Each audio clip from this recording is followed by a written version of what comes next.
और यज्ञोपवीत ऐसा नहीं कि 2 दिन पहना तीसरे दिन बाहर। आजकल तो ऐसा लगता है लोग यज्ञोपवीत ऐसे पहनते हैं जैसे वो गले में ब्राह्मण लोग आज बैग रखते हैं ना, जाते हैं तो उसमें कुछ सामान रख लेते हैं। बड़ी असुविधा है वो। ब्राह्मण लोगों की जप की माला आ जाती है, पंचपात्र आ जाता है, आसन आ जाता है, एक आध फोन भी उसमें आ जाता है, कुछ पैसे भी रख लेते हैं, ऐसे बैग रहता है। ऐसा लगता है कि वैसे ही लोगों ने आजकल यज्ञोपवीत पहना हुआ है, क्योंकि जैसे थके तो बैग उतार देते हैं, वैसे यज्ञोपवीत 2 दिन पहना 2 दिन उतारा। यज्ञोपवीत उतारने से महापाप लगता है। सुनो, ऐसा भी हमने गुरुजनों से सुना है कि जो व्यक्ति यज्ञोपवीत धारण करने के उपरांत यज्ञोपवीत उतारता है, उसे जो पाप लगता है उस पाप का प्रायश्चित है। कैसे? अगर उस पाप को मिटाना है तो कैसे मिटेगा? तो बोले फिर उसके बाद पुनः यज्ञोपवीत संस्कार हो और गायत्री का 1 पुरुष चरण करे। 1 पुरुष चरण मतलब समझे आप? 1 पुरुष चरण का मतलब 24 लाख गायत्री का जप करे, तब वो पाप कटता है। बोलो, अब जिन्होंने 10-10 बार पहना, 10-10 बार उतारा, तो कैसे? अच्छा, कभी वस्त्र उतारते समय निकल जाए वो बात अलग है, पर कोई जानबूझकर उतार कर रख दे महाराज। यज्ञोपवीत हमारे यहाँ उतारा जाता है, उतारने की भी नियम है, पर कब? जब सन्यास लेते हैं। सन्यास लेते समय यज्ञोपवीत उतारा जाता है, शिखा हटाई जाती है, अपना पिंडदान किया जाता है, अपना श्राद्ध किया जाता है, अंतिम क्रिया की जाती है कि अब हम जीवित नहीं है, अब हम संसार के लिए मर गए, तब यज्ञोपवीत उतरता है। आजकल बड़े दुख की बात है, लोगों के यज्ञोपवीत कब होते हैं? विवाह के समय। बेचारे ब्राह्मणों के लिए भी कितनी समस्या होती है, पुरोहितों को भी समस्या हो जाती है कि अब क्या करें, पहनाना तो पड़ेगा इसको। तो विवाह के समय पे फिर यज्ञोपवीत। अब विवाह कब हो रहा है? अब 25 में तो वो तो रहा नहीं, अब तो विवाह 30 में, 35 में, 40 में तो विवाह ही हो रहा है, और आधा जीवन से ऊपर बीत गया और तब जाकर के यज्ञोपवीत पहना है। अच्छा, यहाँ तो सब आचार्य गण बैठे, सब विद्वान लोग बैठे, हम इस विषय पर चर्चा कर सकते हैं। क्या 25 साल में यज्ञोपवीत पहनने का कहीं नियम है? 30 साल में कहीं नियम है? 40 साल में यज्ञोपवीत पहनने का नियम है? यज्ञोपवीत की आखिरी अवधि है 16 वर्ष। ब्राह्मण के बालक का यज्ञोपवीत 5 से 8 वर्ष के बीच में हो जाना चाहिए। क्षत्रिय बालक का यज्ञोपवीत 8 से 11 वर्ष के बीच में हो जाना चाहिए। वैश्य बालक का अत्यधिक तो 11 से 12 अथवा 11 से 16 के बीच में तो हो ही जाना चाहिए। उसके बाद अतिक्रमण है। फिर लोग कहते हैं कि हम पूजा पाठ करते महाराज, हमको फल नहीं मिलता। फल कैसे मिलेगा? यज्ञोपवीत ही नहीं है। आजकल लोग हनुमान जी की बहुत पूजा करने लगे, अभी हम कुछ समय से देख रहे हैं। लोग हनुमान जी के मंदिर पे चले जाते हैं, हनुमान जी को वो चोला चढ़ाते हैं ना, अरे सिंदूर लगाते हैं, हमारी बोली में सिंदूर भी लगाते हैं, जबकि ऐसा शास्त्रोक्त नियम है कि बिना यज्ञोपवीत वाले को हनुमान जी को सिंदूर नहीं लगाना चाहिए। यज्ञोपवीत के बिना आप कुछ नहीं कर सकते। आपको अगर छोटा सा दान भी करना है तो बिना यज्ञोपवीत के नहीं हो सकता। संकल्प कैसे करोगे? बोलो। अरे आपको संकल्प करना है तो संकल्प में आजकल हमारे यजमान परिवार बैठ रहे होंगे, यज्ञोपवीत होगा तब तो निकालोगे, तब तो संकल्प में लगाओगे। यज्ञोपवीत नहीं होगा तो? जिस व्यक्ति का यज्ञोपवीत नहीं होता उसको दान का भी पूर्ण फल नहीं मिलता। उसके द्वारा किए गए श्राद्ध पिंड को भी पूर्ण रूप से पितृ ग्रहण नहीं करते। उसके द्वारा की गई पूजा को भी देवता पूर्ण रूप से स्वीकार नहीं करते। हर जगह निष्कासित हो जाता है। इसलिए आज मैं देख रहा हूं लोग पूजा पाठ तो बहुत करते हैं पर लग नहीं रहा घरों में। क्यों नहीं लग रहा? कई लोग कहते हैं महाराज हम इतनी सफाई से भी रहते हैं, पूजा पाठ भी करते हैं और ये भी करते हैं, हनुमान चालीसा भी पढ़ते हैं, और ये महाराज कुछ नहीं हो रहा, कैसे होगा? अरे जब आप लोग कोई भी पाठ करते हो, अभी जब कथा पूर्ण होती है तो कथा पूर्ण होने के बाद हमारे आचार्य जी, हमारे ब्रह्मा जी हैं, उनसे कहते हैं कि हाथ में जल लो। फिर जल लेके कहा जाता है अनेन यथाशक्ति कृतेन जपाख्येन पाठाख्येन कर्मणा। जो कुछ विधि है तो श्री नारायणार्पणमस्तु, या जो आराध्य इष्ट है उसको अर्पण कर दिया जाता है। आखिरी में ये भी कह देते हैं कि नमः प्रियताम नमः, उनकी प्रसन्नता के लिए, मैंने नहीं किया, उन्होंने ही करवाया। ये सब क्रियाएं हैं। हम जब आप गौदान करेंगे, अभी कथा विश्राम होगी, कथा के सप्तम दिन में हमारे यजमान परिवार गौदान करेंगे, पीठ दान करेंगे, जो कुछ है। तो जब दान करेंगे तो संकल्प में यज्ञोपवीत नहीं होगा तो कैसे होगा, बताओ। इसलिए मेरी प्रार्थना है सबसे, चाहे ब्राह्मण समाज है, चाहे क्षत्रिय है, चाहे वैश्य, आप सबसे मेरा निवेदन है, आप अपने बच्चों का यज्ञोपवीत जरूर कराओ। आपका नहीं हुआ कोई बात नहीं, आपके माता पिता नहीं करवा सके, कुछ कारण रहे होंगे, उनको जानकारी नहीं होगी, पर कम से कम आप अपने बच्चों का यज्ञोपवीत जरूर कराओ। एक यज्ञोपवीत, एक शिखा, और अपने बच्चों से गायत्री का जप करवाओ। जब गुरु जो गायत्री दे उसका जप कराओ।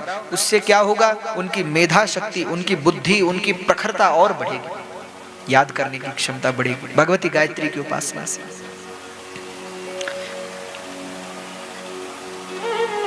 तो भैया भगवान ने कहा इस अश्वत्थामा को मारे कैसे, बोले इसकी शिखा निकालो, इसके मस्तक की मणि हटाओ और इसको धक्के मारकर राज्य से निकाल दो, वही इसकी मृत्यु है। ऐसा ही कर दिया गया, अश्वत्थामा को निकाल दिया गया, पर अश्वत्थामा ठहरा दुष्ट, क्या करूं।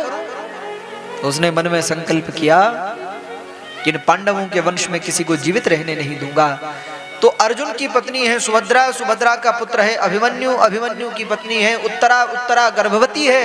बोले अगर उत्तरा के गर्भ को नष्ट कर दिया जाए तो इन पांडवों का सारा वंश ही नष्ट हो जाएगा। देखो कैसी दुष्टता सूझी अश्वत्थामा।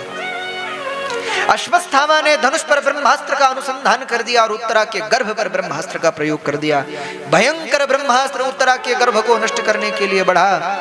तब उत्तरा दौड़ते हुए भगवान के पास पहुंचे। पाहि पाहि महायोगी देवदेव जगदपते, नान्यं त्वद्भयं पश्ये यत्र मृत्यु परस्परम। हे नाथ मेरी रक्षा करो, हे प्रभु मेरी रक्षा करो।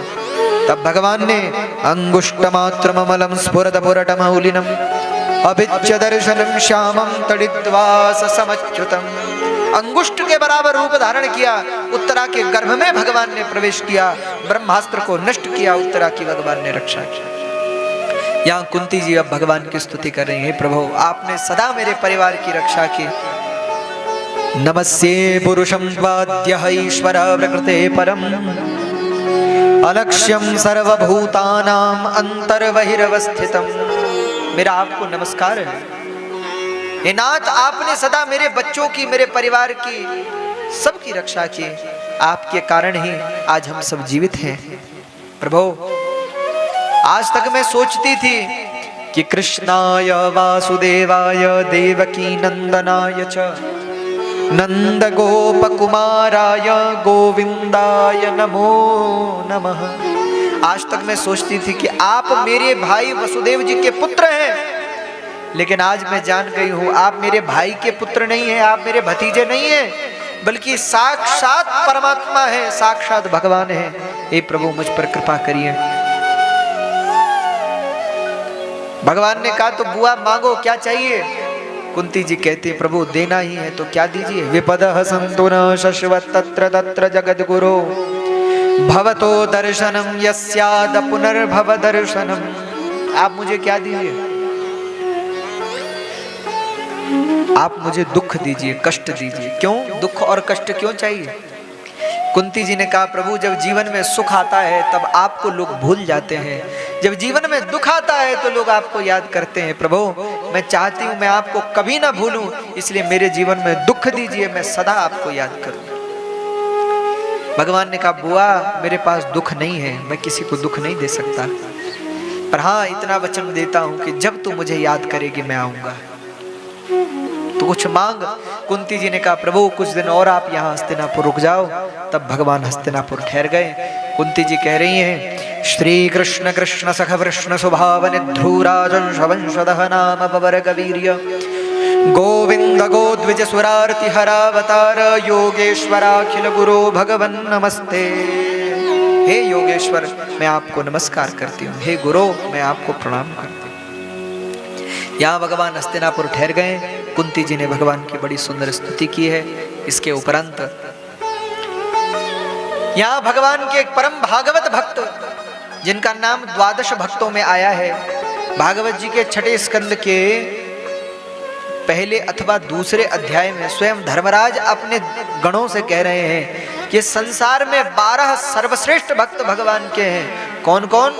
स्वयंभू नारदः शंभु कुमार कपिलो मनु प्रहलादो जनको भीष्मो बलिर्वैयासकिर्वयम् द्वादशैते विजानीमो धर्मं भागवतं भटा।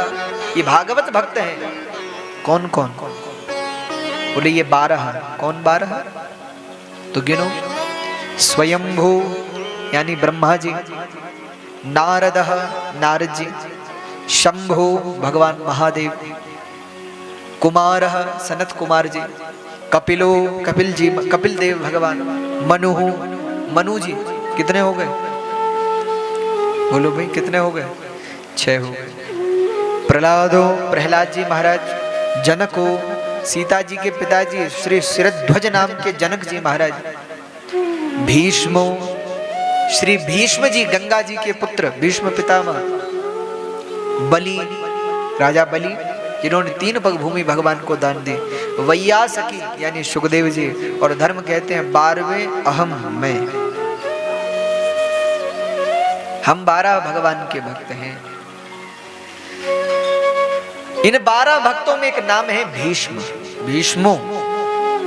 ये भीष्म जी भगवान के 12 भक्त प्रधान भक्तों में, भागवत भक्तों में एक है। अब इनकी कथा आई है। भीष्म जी हस्तिनापुर के कुरुक्षेत्र में कई कई बाणों की शैया में पड़े हैं। न जाने कितने ही बाणों ने भीष्म के देह को बेधा हुआ है। रक्त रंजित है, देह से रक्त टपक रहा है। भीष्म जी बाणों की सरशैया पर लेटे हैं। चारों तरफ भृगु वशिष्ठ गौतम अत्रि नारद देवल देवरात पर्वत धौम्य बड़े बड़े ऋषि मुनि करबद्ध खड़े हैं, भीष्म जी को देख रहे हैं हाथ जोड़े। आज भगवान ने पांडवों से कहा, पांडवों अब भीष्म जी प्राण त्याग करने वाले हैं, देह त्याग करने वाले हैं, चलो उनसे कुछ शिक्षा ले लें, उनसे कुछ ज्ञान ले लें। तब सब पांडवों को लेकर भगवान कुरुक्षेत्र की धरती पर पहुंचे, जहां भीष्म जी बाणों की शैया पर पड़े।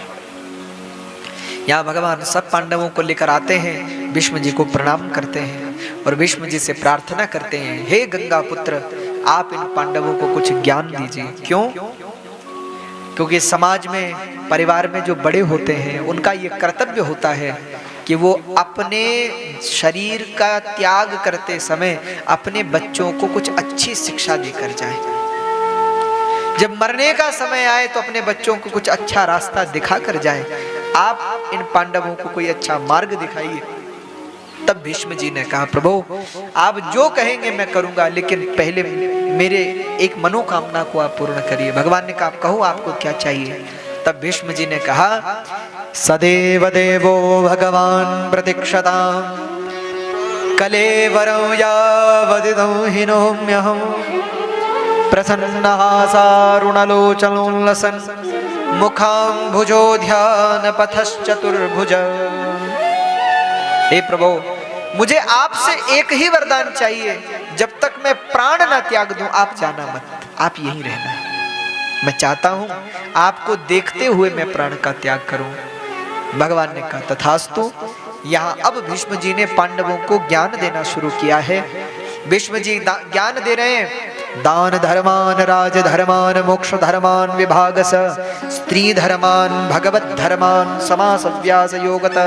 दान धर्म, राज धर्म, मोक्ष धर्म, स्त्री धर्म, भगवत धर्म, अनेक धर्मों का उपदेश भीष्म जी ने कुछ समास किया और कुछ व्यास किया, कुछ विस्तार से सुनाया, कुछ संक्षेप में सुनाया।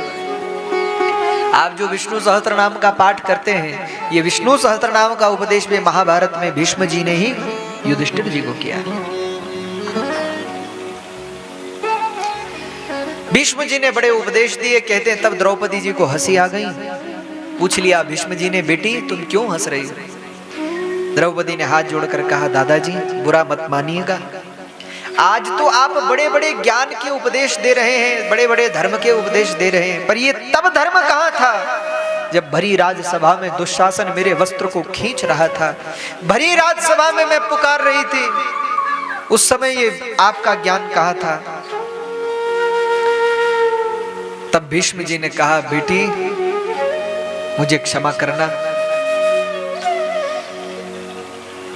उस समय काल में मैं अपने वचन से बंधा हुआ था, चाहते हुए भी तुम्हारी रक्षा नहीं कर सकता, उसके लिए आज मैं तुमसे क्षमा याचना करता हूं। तब द्रौपदी जी ने दादा को प्रणाम किया और कहा, बुरा न मानिएगा, मेरे मन में ऐसा विचार था इसलिए मैंने आपसे कहा। अब भीष्म जी ने कहा, मैंने सबके प्रश्नों का समाधान कर दिया, अब सब हट जाओ, मैं भगवान की स्तुति करना चाहता हूँ। यहाँ कुंती जी ने सुंदर भीष्म जी ने सुंदर भगवान की स्तुति की। भीष्म जी भगवान की स्तुति करते हुए कह रहे हैं, भीष्म उवाच इति मतिरुपकल्पिता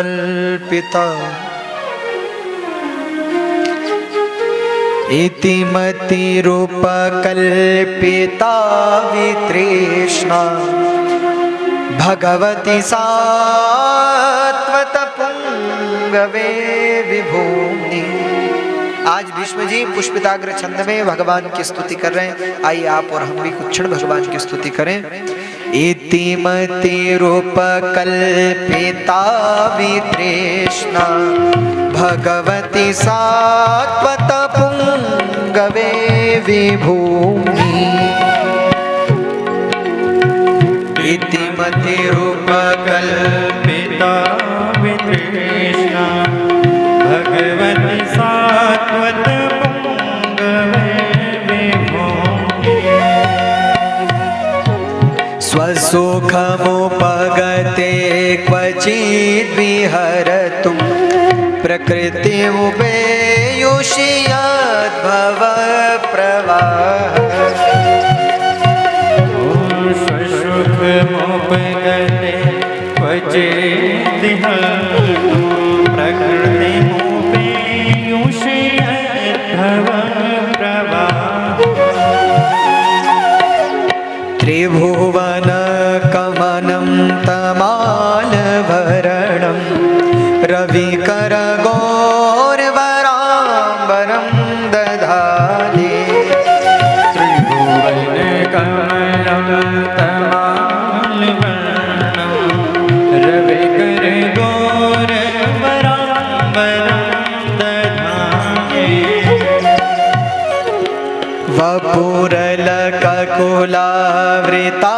वपुरलककुलावृताननाब्जं विजयसखेरतिरस्तु मे नवद्या।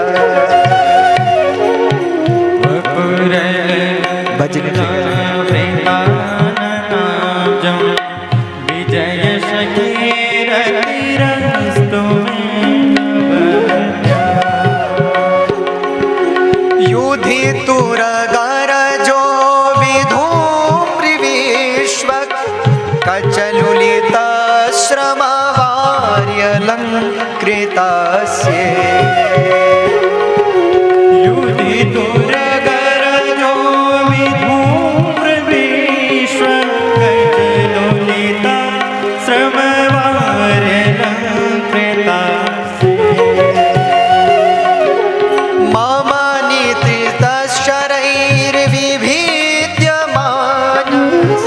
त्वचि विलसत् कवचेस्तु कृष्ण आत्मा।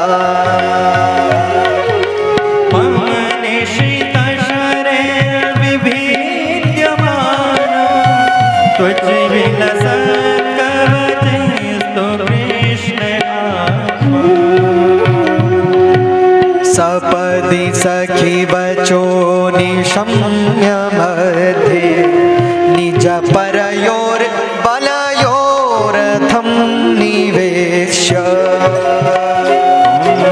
स्थितवती परसेनिकायो रक्षणा ऋतवती पार्थ सखेरतिर्ममस्तु।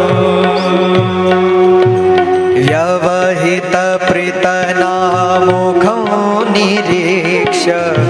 स्वजनवधा विमुखस्य दोषबोध्या कुमतिमहरतात्मविद्यया चरणरति परमस्य व्यवहित सब स्वनिगममपायमात् प्रतिज्ञा मृतमधिकरतु मवप्लुतो रथस्थ रथचरणो व्ययाचलद्गुरो हरिरिवहन्तुमिव गतोत्तरीय हरिरिवहन्तुमिव गतोत्तरीय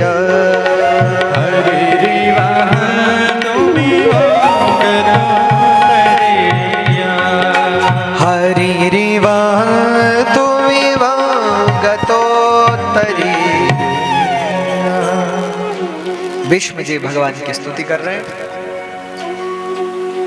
भगवान स्तुति से प्रसन्न हुए, भीष्म जी पर कृपा की और भीष्म जी ने भगवान की स्तुति का गान करते करते अपने प्राणों का विसर्जन कर दिया, प्राणों का परित्याग कर दिया। भीष्म जी के देह से एक ज्योति प्रकट हुई, वह ज्योति जाकर भगवान के श्री चरण कमलों में जाकर समाहित हो गई। भीष्म जी का कल्याण हुआ। भगवान के दर्शन करते हुए भीष्म जी ने प्राणों का परित्याग किया।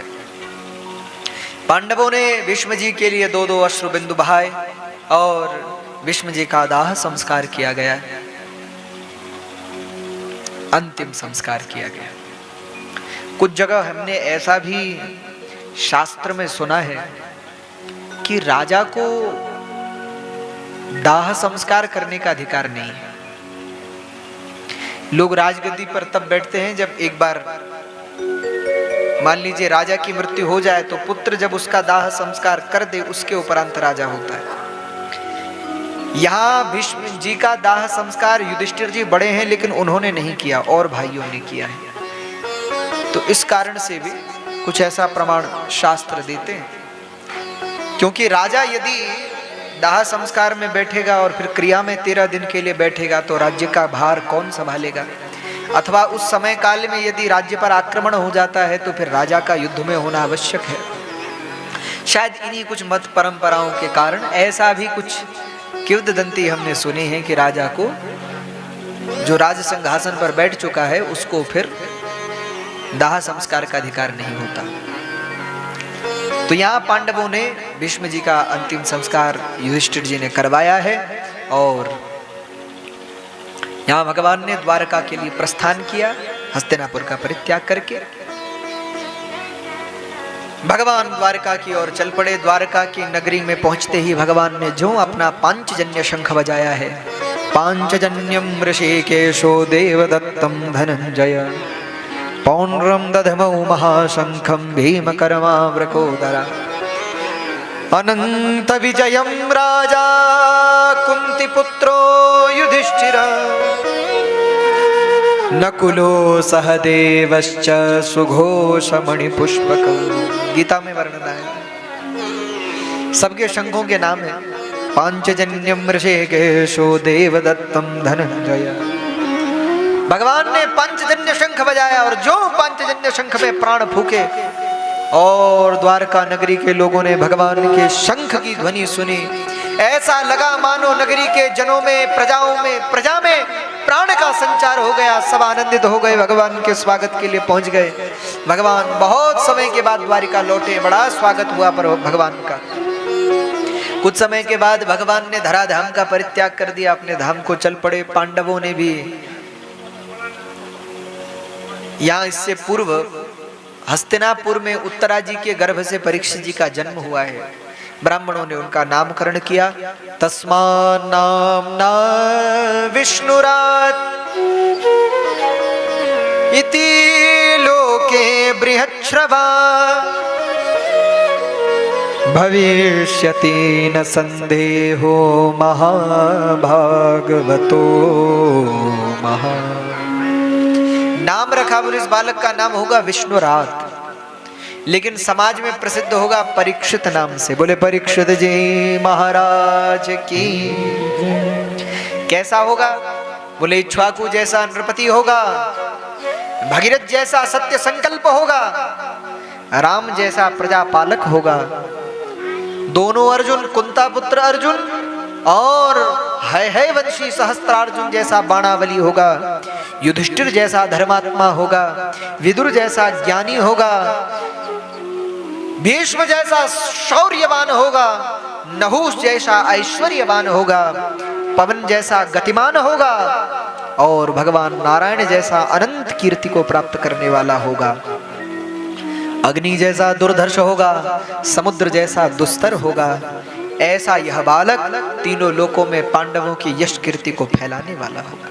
लेकिन महाराज, लेकिन क्या? इसके जन्म चक्र के अष्टम भाव में जो मृत्यु का भाव कहा गया है, जन्म लग्न में 12 भाव होते हैं। प्रथम भाव को तन भाव कहते हैं, द्वितीय भाव को धन भाव कहते हैं, तृतीय भाव को स्वभाव की दृष्टि से देखा जाता है, चतुर्थ भाव को मातृपक्ष से देखा जाता है, पंचम भाव को विद्या संतान पक्ष इत्यादि से देखा जाता है, छठे भाव को रोग भाव शत्रु भाव से देखा जाता है, सप्तम भाव को पत्नी व्यापार इत्यादि के भाव से देखा जाता है, अष्टम भाव को मृत्यु भाव कहा गया है। कुंडली में नवम भाव भाग्येश कहा गया है, दशम भाव कार्य क्षेत्र को दर्शाता है, एकादश भाव लाभ भाव का प्रतीक है और द्वादश व्यय भाव का प्रतीक है। लेकिन कुंडली का जो अष्टम भाव है वह मृत्यु योग बनाता है। महाराज और तो सब ठीक है, पर इसके अष्टम भाव को देखने से लगता है कि इसकी मृत्यु सहज नहीं होगी, ब्राह्मण के श्राप और सर्प के दंष्ट्र से होगी। तब तो राजा युधिष्ठिर जी बड़े दुखित हो गए। युधिष्ठिर जी ने कहा, हे ब्राह्मण देवताओं, क्या हमारे वंश में जन्मा ये बालक ब्राह्मणों का तिरस्कार करेगा? क्योंकि ब्राह्मण बिना कारण के तो श्राप देते नहीं, और सर्वदंष्ट्र से इसकी मृत्यु होगी, ब्राह्मण के श्राप से मृत्यु होगी, तो ये तो इसके पतन का कारण बनेगा। ब्राह्मणों ने कहा, महाराज आप चिंता ना करें, ब्राह्मण लोग अगर इसको श्राप देंगे तो इसके कल्याण का भी उपाय करेंगे। साक्षात भगवान एक ऋषि का रूप बना कर आएंगे और इसका कल्याण करेंगे, ऐसा ऋषियों ने कहा। तब युधिष्ठिर जी का दुख दूर हुआ, समय व्यतीत हुआ, और समय बीतने पर जब सब पांडवों को पता चला भगवान धराधाम का त्याग करके अपने धाम को चल पड़े हैं, तो पांडवों ने भी धरती का त्याग कर दिया, स्वर्गारोहण की ओर चल पड़े। राजा बना दिया परीक्षित महाराज को, परीक्षित जी राजा हो गए। परीक्षित जी का राज्याभिषेक हुआ। राज्याभिषेक के समय ब्राह्मणों ने परीक्षित जी को खूब आशीर्वाद दिया। यावत्तो यधरा धरा धर धरा धारा धरा भूधरा, यावच्चारु सुचारु चारु चमरम चामी कृतं चामरम, यावद रावण राम राम रमणं रामायणं श्रूयते, तावद भोग विभोग भोग भुवने त्वं दीर्घजीवी भव। आयुर्द्रोण सुते श्रियो दशरथे शत्रुक्षयो राघवे, ऐश्वर्यं नहुषो गतिश्च पवने, मानश्चतुर्यो धने, शौर्यो शान्तनवे बलं हलधरे, सत्यं च कुन्ती सुते, विज्ञानं विदुरे भवन्तु भवतां, कीर्तिश्च नारायणे। ब्राह्मणों ने खूब आशीर्वाद दिया और खूब आशीर्वाद से सुसज्जित होकर परीक्षित जी धर्मपूर्ण न्यायपूर्ण शासन करने लगे। परीक्षित जी के राज्य में चारों ओर धर्म है, ज्ञान है, दया है, करुणा है। अब राजा परीक्षित ने अपने एक दिन प्रजा में भ्रमण करना चाहा, तो भ्रमण किया तो महाराज राजा की नजर पड़ गई। तत्र गोमिथुनं राजा हन्यमानमनाथवत् दण्डहस्तं च वृषलं ददृशेन पलाञ्छनम्। राजा परीक्षित एक दिन अपनी प्रजा में घूम रहे थे कि देखूं मेरी प्रजा की हालत क्या है, तो देखा प्रजा तो सब सुखी है, पर आखिरी में उनकी नजर पड़ी एक व्यक्ति एक डंडे से बैल को मार रहा है। मार मार कर उसने बैल के 3 पैर तोड़ दिए, बैल एक पैर पर खड़ा है, गाय रो रही है और वो व्यक्ति अपने पैर से गाय को मार रहा है। ये दृश्य जब राजा ने देखा तो तलवार निकाल ली, कौन है जिसने मेरे राज्य में ऐसा अन्याय और अनीति करने का प्रयास किया। तब वो व्यक्ति राजा के चरणों में गिर पड़ा, महाराज मुझे मारिए मत, मैं कलयुग हूं। अच्छा, और ये बैल कोई और नहीं स्वयं धर्म है, और ये गाय कोई और नहीं स्वयं पृथ्वी है। जब कलयुग आया तो धर्म के 4 चरण हैं, सत्य, दया, सत्य, तप, पवित्रता और दान। लेकिन कलयुग आया तो 3 चरण नष्ट हुए, सत्य गया, तप गया, पवित्रता गई, केवल दान नाम के चरण पर धर्म खड़ा है। तो महाराज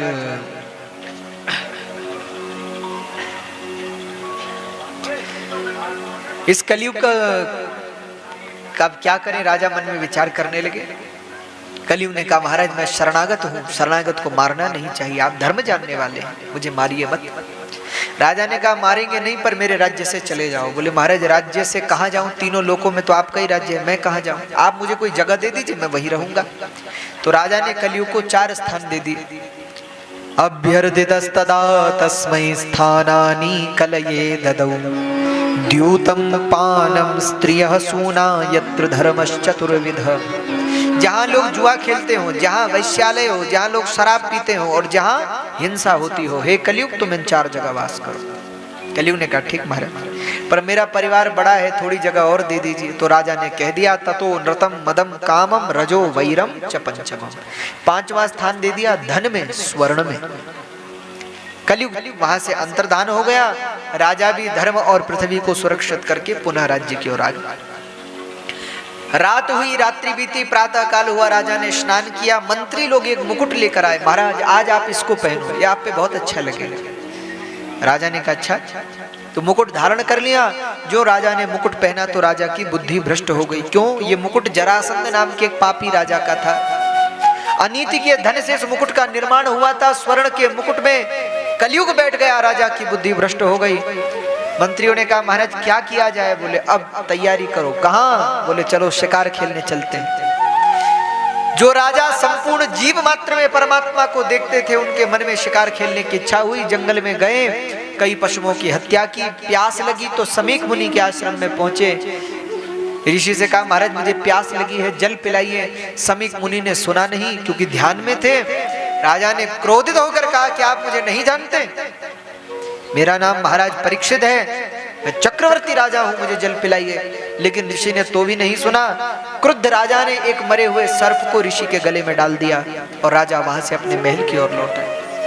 ऋषि के पुत्र श्रृंगी को जब पता चला कि किसी ने मेरे पिता समीक के गले में सर्प डाल दिया है, तो श्रृंगी ने श्राप दे दिया। हाथ में जल लेकर कहा इति लंघित मर्यादं तक्षक सप्तमे हनि दंजतिष्म कुलांगारं रोदितो मे तद्द्रुहम्। जिस राजा ने अपनी मर्यादा का उल्लंघन किया है, मैं उस राजा को श्राप देता हूँ, आज के 7वें दिन तक्षक के दंश से उसकी तत्काल मृत्यु हो जाए। श्राप देता। तब तो राजा परीक्षित को श्राप लग गया। यहाँ श्रृंगी अपने पिता के पास पहुंचे, पिता के गले से सर्प हटाया। थोड़ी देर बाद पिता ध्यान से बाहर आए। पूछा पुत्र तुम रो क्यों रहे हो? श्रृंगी ने सारी बात बताई। मारे पिताजी, एक राजा ने आपका तिरस्कार किया। बोले तुमने उस राजा को श्राप तो नहीं दिया? बोले दिया है। क्या श्राप दिया? बोले 7वें दिन तक्षक के डसने से उसकी मृत्यु हो जाए। तो समीक ने कहा पुत्र ऐसा उचित नहीं है, राजा बुरे नहीं है, उनकी बुद्धि में तो कलयुग बैठ गया था, राजा का दोष नहीं है, तो कलयुग का दोष है। पर अब श्राप तो दे दिया है, क्या करें? तो अपने शिष्यों को भेजा, जाओ राजा को बता दो 7वें दिन मरना है, जो दान पुण्य तीर्थ व्रत भजन साधन करना चाहे कर ले, 7वें दिन निश्चित मरना होगा। तब ऋषि के शिष्य चल पड़े, परीक्षित के पास पहुंचे। घर पर पहुंचकर महाराज परीक्षित ने जब मुकुट उतारा तो राजा की बुद्धि ठीक हो गई। राजा को बड़ा दुख हुआ, ये मुझसे कितना बड़ा पाप हो गया, क्या करूं? तब ऋषि के शिष्यों ने आकर बताया महाराज आपके पास 7 ही दिन बचे हैं, 7वें दिन मरना है, जो कुछ करना चाहो कर लो। ठीक है महाराज। तो अब तो परीक्षित जी ने तुरंत राज्य का परित्याग किया, अपने पुत्र जन्मेजय को राजा बनाया। स्वयं गंगा भागीरथी के तट पर आकर परीक्षित जी बैठ गए और गंगा के किनारे बैठ करके अब अपने कल्याण की चिंता राजा को हो गई। मेरा कल्याण कैसे होगा? तब बड़े बड़े ऋषि मुनि पधारे, जो जपी थे उन्होंने कहा जप करो, जो तपी थे उन्होंने कहा तप करो, जो सिद्ध थे उन्होंने कहा सिद्धि करो, जो योगी थे उन्होंने कहा योग करो। सब अनेक साधन बताने लगे, लेकिन राजा के मन में कोई ना भाया। तब आज साक्षात भगवान ही सुखदेव जी का रूप बनाकर पधारे। तत्र भवद भगवान व्यासपुत्रो यदृक्षया गामटमानो नपेक्षा अलाक्षलिंगो निजलाभतुष्टो वृतश्च बालैरवधूत वेश। अवधूत वेश धारण करने वाले सुखदेव जी पधारे हैं। दिगंबरम वक्त्र विकीर्ण केशम प्रलंब बाहुम स्मरोत्तमाभम। शरीर पर एक भी कपड़ा नहीं है, दिगंबर है। दिशा ही वस्त्र है जिनका, दिगंबरम यस्य सह।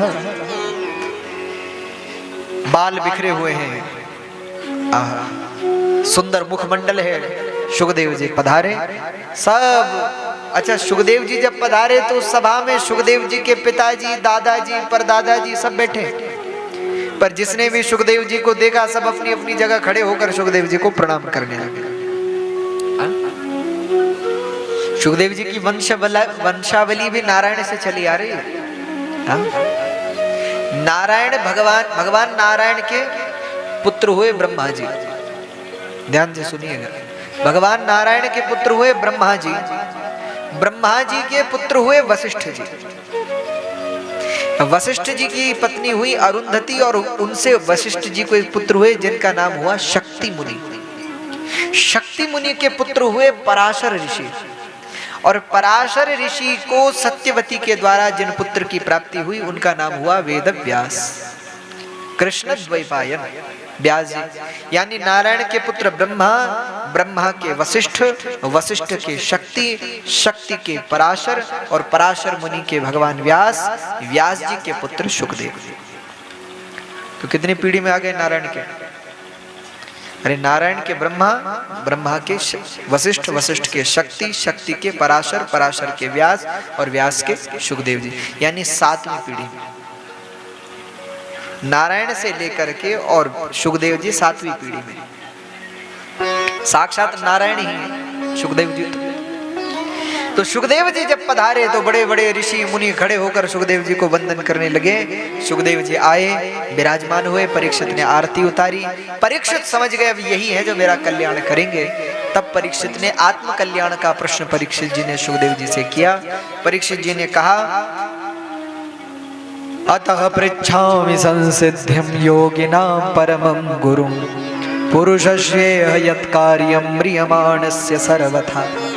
महाराज, जिसकी मौत नजदीक आ गई हो उसे क्या करना चाहिए? मैं मरने वाला हूँ, 7वें दिन मेरी मौत आ जाएगी। जिसकी मृत्यु नजदीक आ रही हो उस व्यक्ति को क्या करना चाहिए? प्रश्न परीक्षित जी ने प्रथम स्कंद के आदि श्लोक में कहा, और सुखदेव जी ने दूसरे स्कंद से कहना शुरू किया। श्री शुक उवाच वरीयाने शते प्रश्न कृतो लोकहितं नृपा आत्मवित्सम्मतः पुंसां श्रोतव्यादिषु यः परा तस्माद् भारत सर्वात्मा भगवानीश्वरो हरि श्रोतव्या कीर्तितव्यश्च स्मरतव्यश्चेच्छता भयम्। सुखदेव जी ने राजा परीक्षित से कहना शुरू किया। भूपल सुखदेव जी ने कहा, राजन,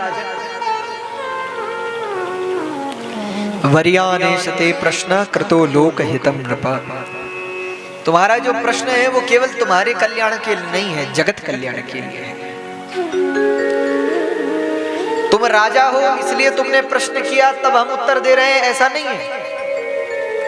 बल्कि तुम्हारा प्रश्न जगत का कल्याण करने वाला है, इसीलिए हम प्रश्न कर रहे हैं।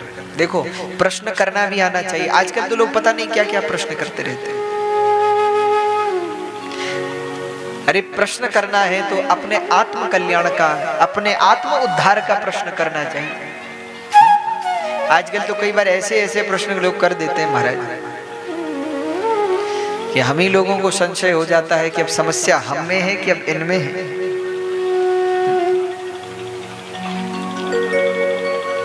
संतों के पास, गुरुजनों के पास जब जाओ तो क्या प्रश्न करो? अपने जीवन के कल्याण का प्रश्न करो। लेकिन उनके पास भी लोग प्रश्न लेके बैठ जाते हैं, महाराज हमारे बेटे का विवाह नहीं हो रहा, उनका अपना नहीं हुआ, वो क्या करेंगे? अब वो बात अलग है, किसी का हुआ नहीं, किसी ने किया नहीं, अंतर तो है। अरे तुम संतों के पास जाते हो, महापुरुषों के पास जाते हो, तो प्रश्न तो ठीक होना चाहिए। अच्छा प्रश्न करो, भगवान से संबंधित प्रश्न करो, अपने जीवन से संबंधित प्रश्न करो, अपने कल्याण का प्रश्न करो। एक व्यक्ति के बारे में हमने सुना था, एक व्यक्ति एक बार एक महात्मा के पास पहुंच गया, महाराज हमको एक प्रश्न पूछना है। तो महात्मा ने कहा, भाई क्या प्रश्न है?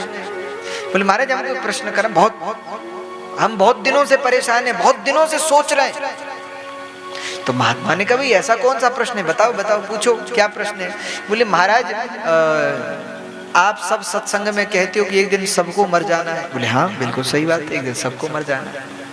तो बोले महाराज एक दिन सबको मर जाना है, तो हम सोचते हैं कि जो सबसे आखिरी में मरेगा उसे शमशान कौन ले जाएगा? बोलो ऐसे ऐसे तो लोगों के प्रश्न हैं। अरे प्रश्न करना है तो अपने कल्याण का प्रश्न करो, अपने जीवन को बेहतर बनाने का प्रश्न करो।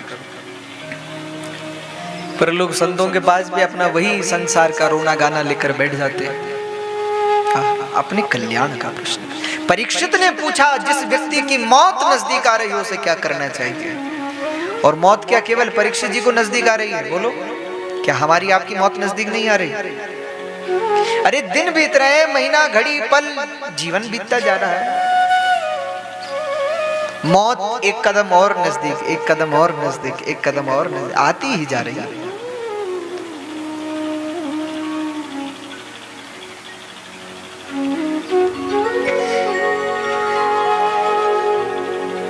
मृत्यु सबके नजदीक आ रही है और हम सब लोग व्यस्त किसमें? मौत की चिंता किसी को नहीं है। किसकी चिंता है? घर की, परिवार की, बच्चों की, नौकरी की, खेत की, सब। और मौत सामने मौत है, उसकी चिंता नहीं है।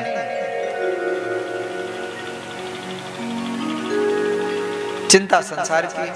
अरे कम से कम अब तो छोड़ो, अब तो संसार की चिंता छोड़ो भैया, अब तो अपनी चिंता करो, अपने कल्याण की चिंता करो। पर हमको कभी ये सोचता ही नहीं कि भाई एक दिन मरना भी है।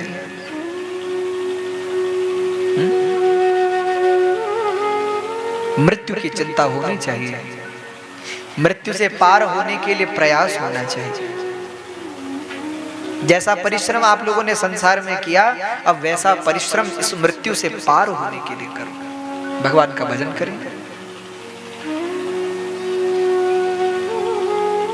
जीवन बदलना बहुत जरूरी है।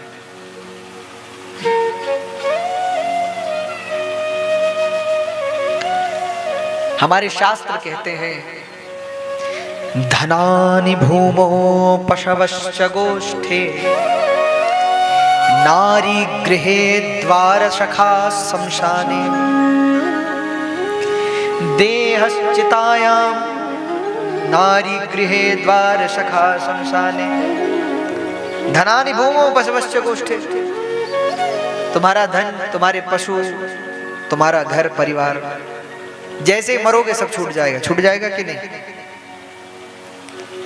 नारी गृहे, जो पत्नी है वो भी दरवाजे तक साथ आएगी, वहां से लौट जाएगी। द्वार सखा शमशाने, शमशान तक कौन साथ आएंगे? मित्र। मरते ही धन छूटेगा, द्वार पर पत्नी छूटेगी, शमशान में मित्र छूटेंगे। और देहश्चितायां परलोक मार्गे, जैसे ही चिता पर बैठोगे तो शरीर छूटेगा। और धर्मान गो गच्छति जीव एक, मरते ही धन छूटेगा, दरवाजे पर पत्नी छूटेगी, शमशान में मित्र छूटेंगे, परिवार छूटेगा, चिता पर शरीर छूटेगा। और उसके बाद साथ क्या जाएगा? धर्मानुगो गच्छति जीव एक, तुमने जो जीवन में धर्म कमाया है, तुमने जो जीवन में पुण्य कमाया है, तुमने जो जीवन में भगवान का भजन किया है, कोई अच्छा काम किया, उसके बाद वही साथ जाएगा और कुछ नहीं जाएगा। इसलिए राजा ने पूछा, महाराज जिसकी मौत नजदीक आ रही है उसे क्या करना चाहिए? तो बोले जिसकी मौत नजदीक आ रही हो राजा, उसे भगवान के चरणों में मन लगाना चाहिए। तुम भगवान की कथा में मन लगाओ, अब संसार छोड़ो, घर परिवार छोड़ो, भगवान के चरणों में मन लगाओ, तुम्हारा कल्याण होगा। यहाँ सुखदेव जी ने सुंदर सा मंगलाचरण किया है। नमः परस्मै पुरुषाय भूयसे सदुद्भवस्थान निरोध लीलया गृहीत शक्तिरुद्रतयाय देहिना मंत्र भवायानुबलक्ष वर्तमने। मंगलाचरण किया और फिर परीक्षित से पूछा, राजन अब बताओ तुम क्या सुनना चाहते हो? परीक्षित ने कहा, महाराज अगर आपको सुनाना है सृष्टि के बारे में मुझे बताइए। बोले राजन सबसे पहले भगवान नारायण, नारायण से ब्रह्मा, नारायण की नाभि से कमल उत्पन्न हुआ, उस पर ब्रह्मा का सृजन हुआ। ब्रह्मा जी चारों ओर देखने लगे तो चतुर्मुख हो गए। ब्रह्मा जी सोचने लगे, कस्तुम को हम, मैं कौन हूं? कामे जननी को में ताता, मेरे माता पिता कौन है? तब आकाशवाणी से दो अक्षर प्रकट हुए, सचिंतयन् वैक्षरमेव कदम्भः सुभाषणोद्विर्गदितं वचो विभुस्पर्शेषु यत् षोडश एकविंशम्। वर्णमाला का 16वां और 21वां अक्षर प्रकट हुआ, तो 16वां अक्षर है त, 21वां अक्षर है प। ब्रह्मा जी ने दोनों अक्षरों को जोड़ा, शब्द बना तप। ब्रह्मा जी तप करने लगे। तप करते करते कई वर्ष बीते, तब भगवान नारायण प्रकट हुए। बोले ब्रह्मा जी मांगो, क्या चाहिए? बोले महाराज चाहिए तो कुछ नहीं, पहले आप मेरे लिए आज्ञा बताइए मैं क्या करूं? भगवान ने कहा, ब्रह्मा जी आप सृजन करो, सृष्टि करो। तो ब्रह्मा जी ने कहा, प्रभु मैं सृष्टि करूंगा, लेकिन कहीं सृष्टि में मुझे आसक्ति न हो जाए, इसके लिए मुझे कुछ ज्ञान दीजिए। तब भगवान नारायण ने चतुर्थ श्लोक की भागवत ब्रह्मा जी को सुनाई। ये जो भागवत कथा आप लोग सुन रहे हैं ना, इसमें पहले 18,000 श्लोक नहीं थे, 4 श्लोक मात्र थे। ये 4 श्लोक नारायण ने ब्रह्मा को, ब्रह्मा जी ने नारद जी को, नारद जी ने व्यास जी को दिए, और व्यास जी ने इन 4 श्लोकों से 18,000 श्लोकों का निर्माण किया। तो मूल जो 4 श्लोक हैं वो भगवान नारायण ने ब्रह्मा जी को दिए।